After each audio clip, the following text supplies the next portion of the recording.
আসসালামু আলাইকুম। হ্যালো সবাইকে। Welcome to my page. আজকে আমি আপনাদের সাথে শেয়ার করব হচ্ছে ডিমের পিঠা। বিকালের স্ন্যাকস হিসেবে এটা আপনি আম সার্ভ করতে পারবেন গেস্ট আসলে।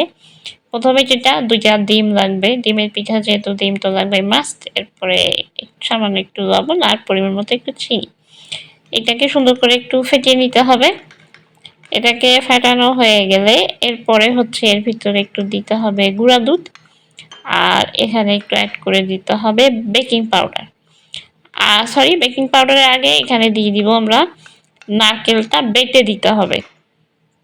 নারকেল বাটা দেওয়ার পরে এরপরে হচ্ছে আপনি এখানে সামান্য পরিমাণে একটু বেকিং পাউডার দিয়ে পুরোটা সুন্দর করে একটু ফেটিয়ে নেবেন আর কি। ফেটানো হয়ে গেলে এখানে আমি যেটা ব্যবহার করেছি ৩ রকমের ময়দা, আটা আর সামান্য একটু চালের গুঁড়া। তিনোটাই একসঙ্গে মিক্সড করে এটা এই ডিমের সঙ্গে দিয়ে সুন্দর করে একটা ডো বানিয়েবেন। ডোটা বানানো হয়ে গেলে এটাকে ঘন্টা খানিকের মতন একটু রেস্টে রেখে দিতে হবে।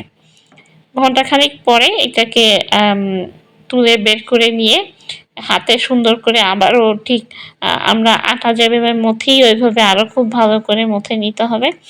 নিয়ে এইভাবে রুটি বেলার মতো করে ১ম এ বেলে নিতে হবে।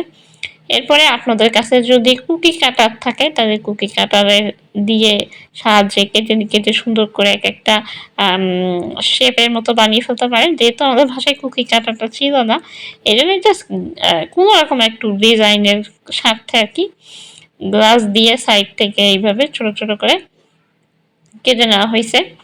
এটা সবগুলো একে, একে কেটে নিয়ে এরপরে এটাকে তেলে ডিপ ফ্রাই করে নিতে হবে।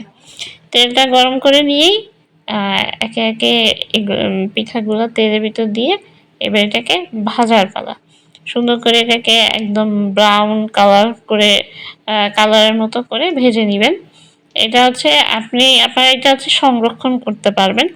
এটা ভেজে যেকোনো একটা কন্টেনারে মুখ আটকে রেখে দিতে পারবেন। এটা অনেকদিন মাসখানেক অন্তত রেখে আপনারা খেতে পারবেন। এটা খুব মজার হয়।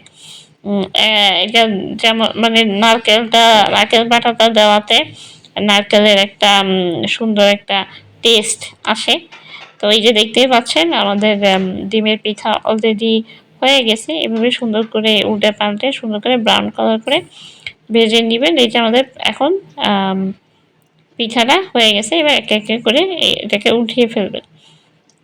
আপনারা যখন তুলে ফেলবেন তখন অবশ্যই টিস্যু পেপারগুলা ইউজ করবেন যেন বাড়তি তেলগুলো অবজর্ভ করে নেয়। তো এই ছিল ডিমের পিঠার রেসিপি।